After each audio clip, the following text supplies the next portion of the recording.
Nation. The hobby is the people. Weekly news and interviews. It's your number one source. Sports Card Nation. The hobby is the people. Sports Card Nation. Here's a gentleman who's a fierce advocate and ambassador for this great hobby. He has his finger on the pulse of the hobby. However, his voice is nowhere smooth as mine. But he does try. Here is John Newman. What is up, everybody? Episode 243 of Sports Card Nation, back again. First show post-national, where we're home and back. I know we ran the Hobby Palooza episode last week while we were at the National. Will be a shorter episode. Got two on-the-floor quick interviews with two people I consider very good friends. Peter Steinberg from SGC, the president of them, and a great sponsor of the show, by the way, and Mike Sommer of Wax Pack Hero. Caught up with them on the floor of the National and did a quick on-the-road sort of interview. So we'll get to those before, I'll also kind of wrap up some of my thoughts before those interviews as well. But let's keep the intro short and get this show started. Time for our Hobby is the People Announcer of the Week. Yo, this is the Card Carver. Remember, the hobby is the people. If you'd like to be the Hobby is the People Announcer of the Week, do a WAV or MP3 file and send it to sportscardnationpc@gmail.com. Hi, this is Pat Hughes, Cubs announcer, coming to you from the Sports Card Shop in beautiful New Buffalo, Michigan. The Gocher family has built an incredible place here for collectors to buy, sell, and trade cards and memorabilia. Be sure to stop by and let them show you around. TheSportsCardShop.com, connecting sports, athletes, the hobby, and collectors around the world. Hi, this is Alan Pinkett, and I'm here to tell you the Gocher family has done it again. They've just opened up the Sport Card Shop in downtown Valparaiso, Indiana, and it is awesome. If you're a collector, you need to check this place out. Tell them Alan sent you and get a free gift on your first visit. Are you a new sports cards collector or someone returning to the hobby? Maybe you're just looking for a friendly, trustworthy hobby community to hang out with and enjoy collecting. Midwest Box Breaks has been bringing collectors together for many years with affordable breaks, helpful threads, and a Discord group packed with generous people who genuinely care about the hobby and other collectors. Check out the breaks at MidwestBoxBreaks.com. Our goal is to bring you as much value as possible. Also, find us on Twitter at Midwest Box Breaks. Also, remember to check out Midwest Box Breaks Marketplace for breaks, packs, and single cards from over 300 trusted sellers. Apply to sell today at iso.gg/Midwest Box Breaks. All right, some quick thoughts before we get to the two interviews. I wound up walking 25 miles between Wednesday and Saturday, according to my phone, and I had some back patches, some pain lidocaine patches that I brought, assuming my back would hurt. Never used one, so lucky and fortunate there. I know there's been reports of some COVID outbreaks since the show. Brian Gray, unfortunately, came down with it. Some others. So far, so good here. I did get COVID last year in Atlantic City, but okay so far here. And I think, that's going to be kind of the nature of the beast going forward on events where there's a lot of people attending. The National itself said this is the new record holder, beating the Anaheim National of 1991. But with the 200,000 extra square feet, I tell you what, didn't feel overly crowded. It was more spacious than the last Chicago National I went to. I will say this, the displays, especially in the corporate area, were not gaudy other than Wild Card. Wild Card had a big one that really surprised me. I didn't know they were. I don't know if they're doing that well or they're really going big on display as kind of, hey, we're here and buy our products. We'll have to see how that goes. CCG had, like they said, a carnival atmosphere with video games and skee ball and that sort of thing. SGC was very busy. Matter of fact, you'll hear Peter Steinberg. We really had to work to get that interview because they were so busy. PSA was fairly busy. Beckett was on and off. Sometimes I'd go by there. They'd be a little busy. Other times not as much. And, had fun at the show. Couple dinners. We did a couple main stages. Those main stages will be audio episodes at some point after I edit them and get them ready for airtime. Also, video will be uploaded at some point to YouTube as well. But had a blast, as always. The 5 days go quick, and a couple funny airplane stories I'll save for another time. But again, counting down the days now to Cleveland, where I can drive again, much like Atlantic City, and looking forward to that. And just had a great time meeting people. I didn't get to meet everybody that you plan to. I think we all can say that most likely. Also, I didn't feel like I saw every bit of the show. I think I saw the majority of it, but I felt like it was so big. I know I missed something. And looking through other people's pictures, I'm like, I don't remember seeing that and that sort of thing. And so, that gives you an example. They're being there 5 days and you can't hit. It's such an immense show, you can't hit and see everything. So if you were there 1 or 2 days, I just don't know how you decide what to do. I guess you just kind of pick what you want to do and just do the best you can in those couple days. So, all right, let's tackle this. Let's get this first interview going. Again, these are 2 short interviews on the floor. This first one is from SGC President Peter Steinberg. SGC is a great sponsor of this program. We always talk to Peter at the show, and this year was no different, although it was a little trickier to get it done with how busy they were. But we got it done. All right, what's becoming sort of an annual tradition here on the national show floor. I always talk to my guy from SGC, Peter Steinberg. This year, you're back in action, on-site grading after a little hiatus. Your thoughts so far? How's it going? It's going great, John. We're so happy to be back grading on site for the first time since 2019. I think we made the right decision not to grade on site in previous years due to the growth. The insane boom of the hobby led to such an influx of submissions. It really meant a lot to us to maintain turnaround times. However, at this point, we're built, we've matured as a brand. We're really proud of the fact that not only are we grading on site, but we're doing it at a very fair price and we're turning cards around very quickly. Yeah, as you know, I bulk sub with SGC. You're a sponsor of the show. Thank you. The turnaround time is the fastest in the industry. There's no debating that. The proof's in the pudding. As you're being here and doing on-site grading, has that thrown a little bit of a cog or not necessarily?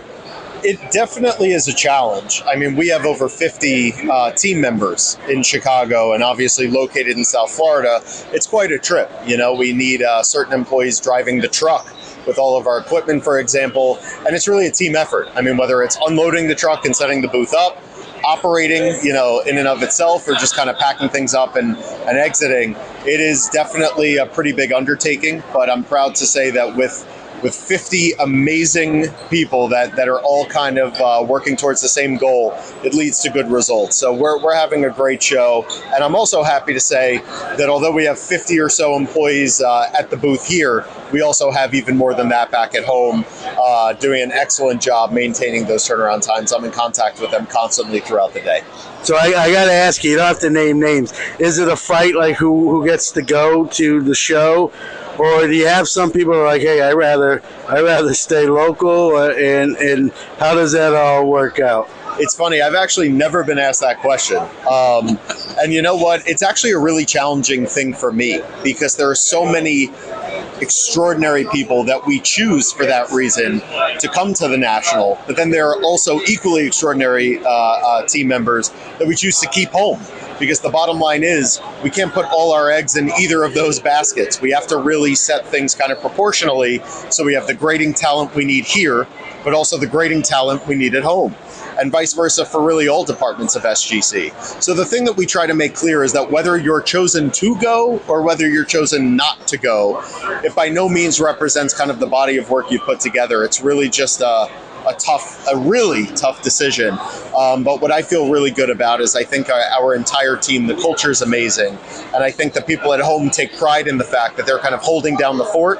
And, when we exit for the National, we kind of go do a nice little, almost like high five line, like the soldiers are leaving, for war, basically, representing the team at home. So it really is a team mentality throughout, and the staff is just incredible.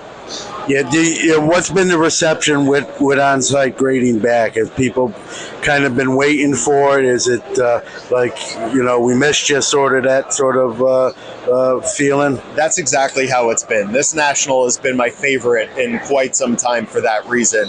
It's just so good to finally give everyone what they want. Do it at $35 a card. I mean, that's as good as it's going to get.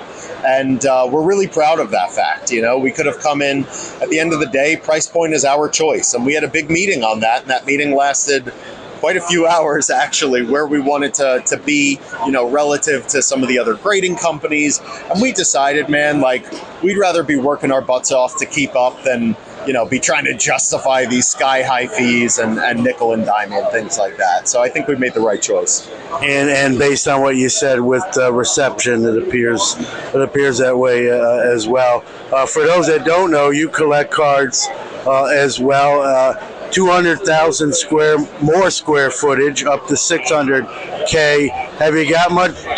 Kind of a two-pronged question. Have you got to see sort of the expansion of the show, and have you got a chance to buy anything for the Peter Steinberg collection? The famous Peter Steinberg collection. I haven't had a ton. Someday. There you go. But it's headed that way. There you go. I think I haven't had a ton of time to walk around, but I will say this: in the walk from kind of our on-site drop-off booth to the back room where we're actually processing these cards, every single time, whether I'm going to or from, there's constantly a card, catching my eye that I'll kind of do a double take at or take a quick look at. We'll see. Maybe on Sunday I'll be able to make a few quick deals on the way out. But either way, it's just so good to see. I mean, SGC is now everywhere on the show floor, and it was not always like that. So it's extremely rewarding, not only for me personally, but for so many members of our staff. This is their first National, many of them.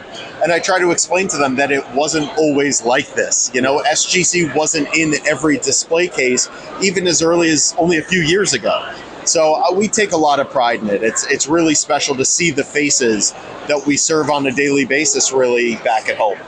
Yeah, we've talked before, SGC always, years ago, you're not obviously a new company. Sort of, everyone sort of kind of pigeonhole as a vintage grading company. I think that temperature has changed. I think that's a little bit even sort of what you're alluding to there. I have vintage and modern day cards and tuxedos. I think that sentiment has changed across the board. Would you agree with that? I definitely would, and I appreciate that. I mean, it's funny, even in the grading room, there have been so many 52 mantles coming in for raw card grading, for reholdering, for reviewing, and I'd literally say an equal amount of huge LeBron, patch autos. We've seen some really kind of flashy, Jordan on-card autos and things like that. We did an awesome Steph Curry RPA earlier today. So it's so good to see. I mean, it's apparent at this point. It's not a we're not guessing here by saying we think we're growing in modern. It's right in front of us. It's everywhere, which is really special. Yep, you've recently did some co-ops with Fanatics / Tops and done some specials. Do you anticipate that relationship continuing for the foreseen future and maybe even years beyond current times? Yeah, I think we do, and I could say just personally, I really hope so. I mean, it's been great, working with the team over at Tops. What I think is really nice is that Tops is not really too shy about their goals. It's to blow up the hobby, creating more collectors, creating, I guess, just more people who appreciate what guys like you and I have appreciated for so long. And with that comes, naturally higher prices for our cards, and that doesn't stink.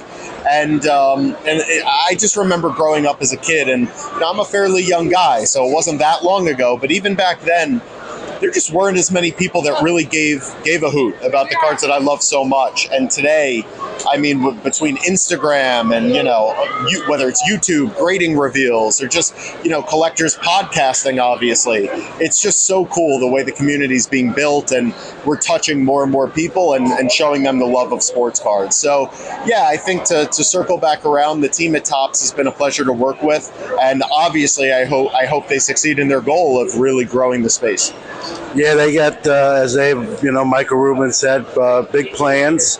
We'll see how those work out. Without giving out all the secret sauce, how smooth of negotiations were that when you were, working with Tops? Was it pretty much a smooth type of agreement, or, without giving what you can talk about anyway? It was incredible. I mean, the word negotiation is not even appropriate. It was more of just, I don't even want to say agreement. It was like, let's just help the hobby by creating, lower barriers to entry for grading, meaning there are so many new collectors that had never tried grading before. And with the insanely low grading fee of $9 a card and getting your card back in 5 business days, it's like, why not give this a shot for the first time? So I think that our interests were really aligned there, and then it was just about working together. And the bottom line is as I've said, over and over, I'm very proud of my team, and they have a great team as well. So it was a breeze. Yep, and like you said, look forward to continuing that collab for in the future. It's a 5-6 day event, but it's more than that. That's here, like you said, the stuff that has to go on at home, and then to arrange travel. How difficult is it after the show's over, getting back to Boca and sort of getting back into the normal the normal swing of things? It's a transition like it is for every collector on the floor. I mean, there's not a single one that isn't absolutely drained by the time the show's over. There's no doubt about that. But, obviously we give the team they need the time they need to kind of recharge their batteries, so they come back to the office feeling just as great as before we left. And, we truly love processing trading cards. It's a lot of fun, and it's what we're passionate about. So it doesn't feel like a job most of the time. And, I think we're excited to be here, and by day 5, we might be excited to go home. Yeah, I get that. I get that myself. Well, I know you're a busy guy. I appreciate you, as always, making some time for us at Sports Card Nation. As you know, you always have carte blanche to come on. Anything, kind of closing thoughts, anything you want to share, maybe a sneak peek at what's coming, or just sort of I'll let you have the last word here. Sure. Yeah, no, it's been a pleasure, obviously, as always, John, and I love what you do over at Sports Card Nation. I think as far as announcements from SGC, they're coming very soon, and I'm not talking months. I'm barely talking weeks. We have a lot of exciting things that we've been working on at SGC. Whether what you hope is happening or not, there's never stagnation. It's always, we can't do this simply because we're doing so many other things, and there's bandwidth with our company like any company. But we are extremely aggressive. We remain ultra focused on growing our footprint in the space and providing more collectors with affordable, accurate and timely grading. So overall, I want to thank everyone for their support, both at the show and at home. And thank you for the time. It's been awesome. Well, thank you as well, Peter. Like I said, we'll keep our annual tradition going at this point, as long as you're willing to do it. Iron Sports Cards is your #1 source for all your PSA and other grading submissions. Their elite status improves turnaround times. Heck, they even provide the card savers. Their chat rooms provide updates on all your submissions. They also offer wax options and single cards to cover all the bases. Check them out on Facebook at Iron Sports Cards Group or on the web at ironsportscards.com, or even give them a call at 1-877-IRON-PSA. Rob's got you covered. For more than 30 years, Robert Edward Auctions has been the nation's premier auction house, specializing in sports memorabilia and trading cards. With significant experience and expertise in all major sport, non-sport, and Americana collectibles, REA has helped clients achieve record-breaking prices for their items and has done so with a reputation for integrity and transparency. By actively partnering with collectors and enthusiasts throughout the entire process, REA has created the hobby's most trusted forum for selling high-quality collectibles. Go to robertedwardauctions.com for more information on how to buy or sell in their next auction. All right, welcome back. Let's, this next interview, as I said in the intro, is with someone I also consider a good friend of mine. Similar trajectories, used to be part of Hobby Hotline. I've gotten to know Mike very well over the years. Been on his program.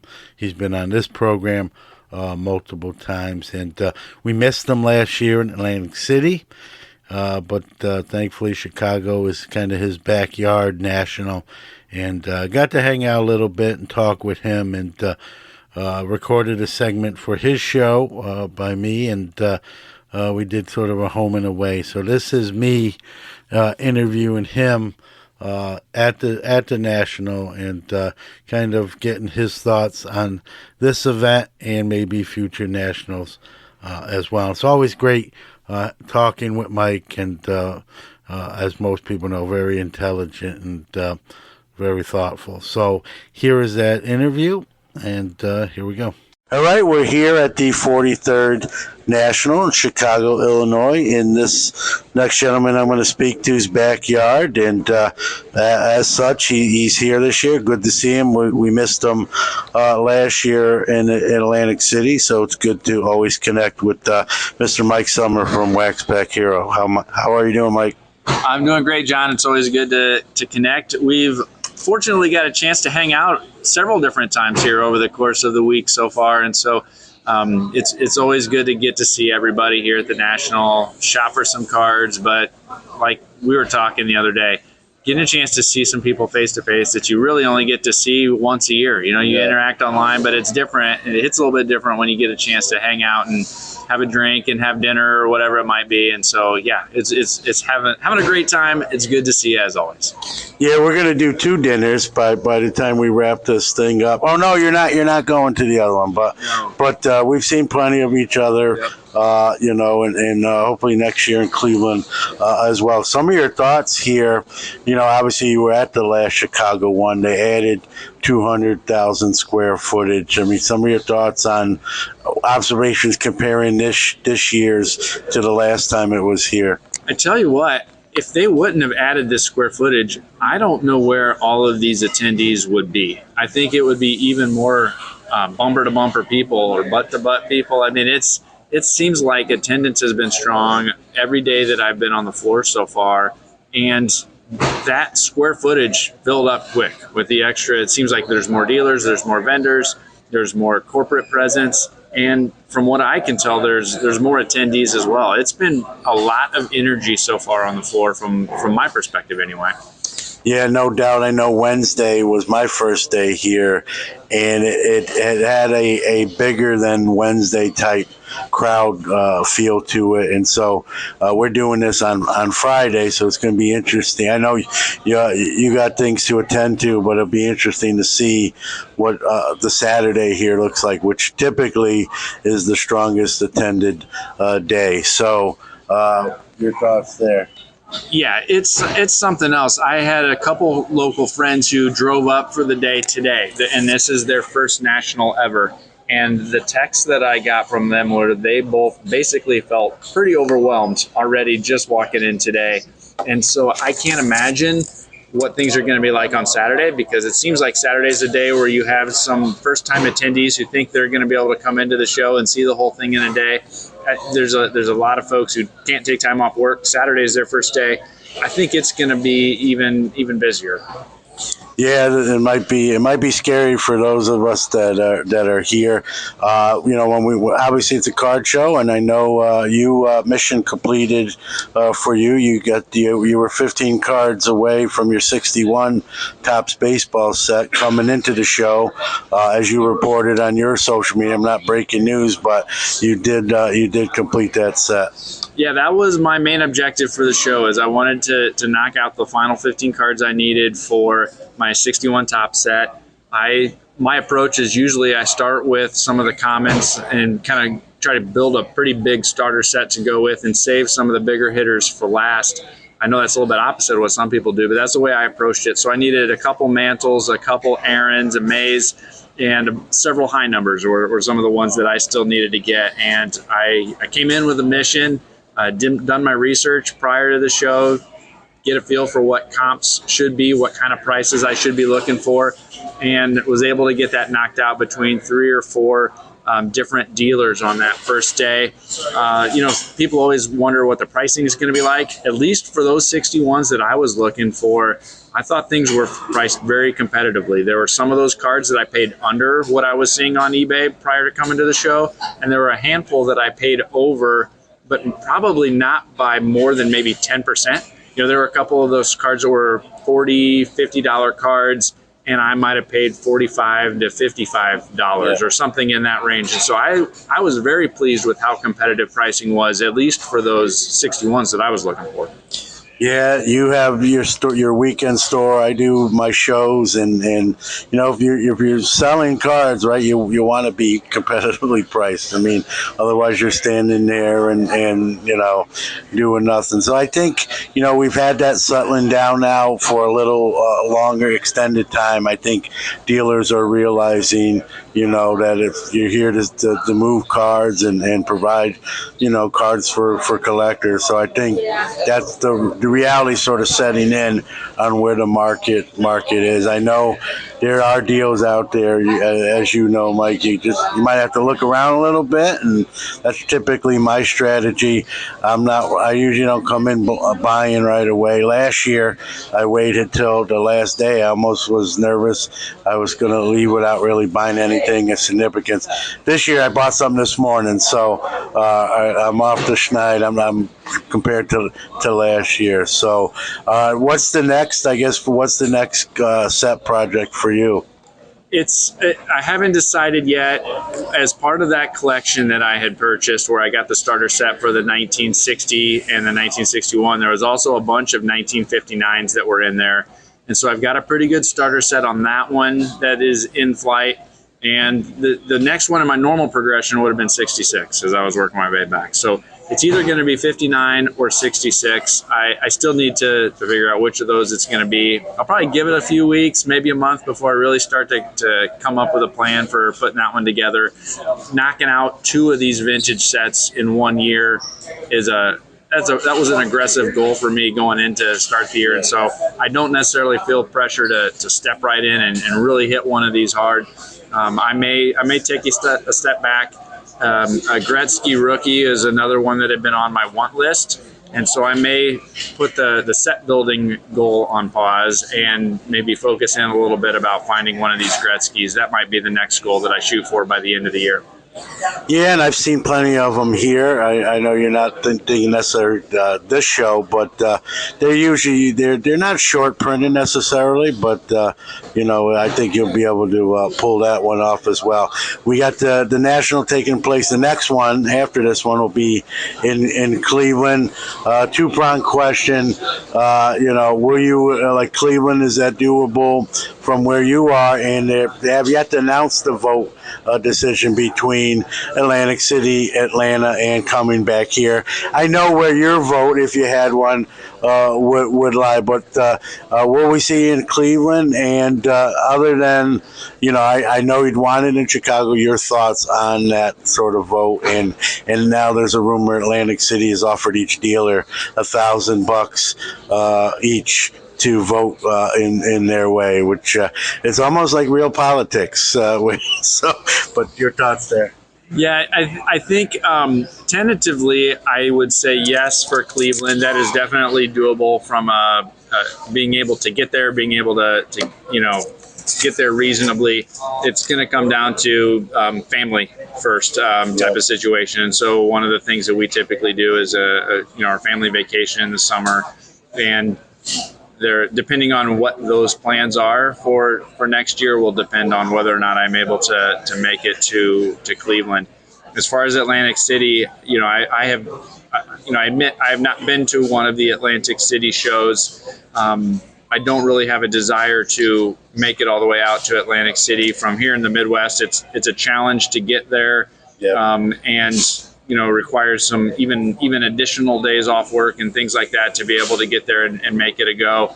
I didn't hear a lot of good things about Atlantic City last year outside of the convention center itself. People had good things to say about the convention center itself. Didn't hear a lot of good things other than that. And so would I prefer it be back here or in another destination, that might be feasible? Probably. I probably would not be attending an Atlantic City national, but the national committee, they're not making their decisions based on whether or not Mike Sommer's going to be there or not. So, or either of us even in the combo. Right. So I don't know that makes much of a difference in the grand scheme of things, but yeah, I would vote for someplace else. Yeah, I'm biased because I live close, but I'd like to even see Atlanta get it, just someplace kind of different to get more south. I will try to get to no matter where it is, but obviously the closer for me, the better, and obviously Chicago. So maybe the Chicago here will buck up and also offer $1,000 to each dealer, so we could be back here in a couple years. I don't know what the logistics are and what the feasibility is for an event like this, but I'll throw St. Louis out there as another consideration. And again, selfishly, that's only about 3 hours in the opposite direction for me. I'm kind of right in the middle between Chicago and St. Louis. So that would be another one that could be both a new city, but also be nice and close for me. And I've never been to St. Louis, so I'd vote for St. Louis too. It's a great sports town, and I'm sure a hobby hotbed as well as far as collectors go. So, Mike, I know you're busy. I appreciate you making some time, and we'll speak again, obviously. Yeah, thanks for inviting me on to chat a little bit and to catch up. It's always fun to have these conversations. It's always fun to see all of the action at the show, and so thanks again, and good luck with all the things you're looking for over the next few days. Yep, thanks, Mike.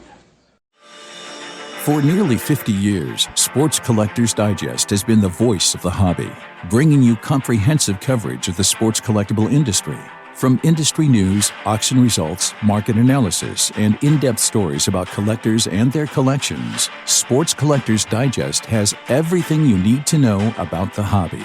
SCD is also your leading source for listings of sports collectible dealers, card shops, card shows, and the latest from the industry's top companies. To check out all the latest news or to subscribe to the hobby's oldest magazine, visit sportscollectorsdigest.com or call 1-800-829-5561. Hobby Hotline is the hobby's only live interactive call-in show.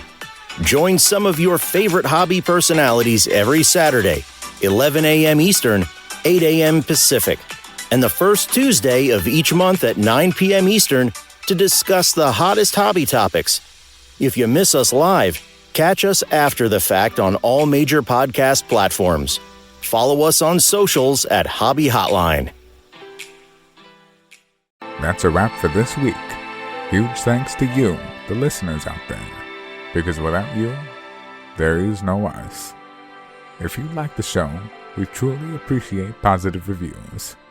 Big ups to our great guests who drive the show and our awesome sponsors who make it all possible. Sports Card Nation will be back next week, but don't forget to catch either Hobby Quick Hits or Card Mentions coming up on Monday. I'll leave you with this.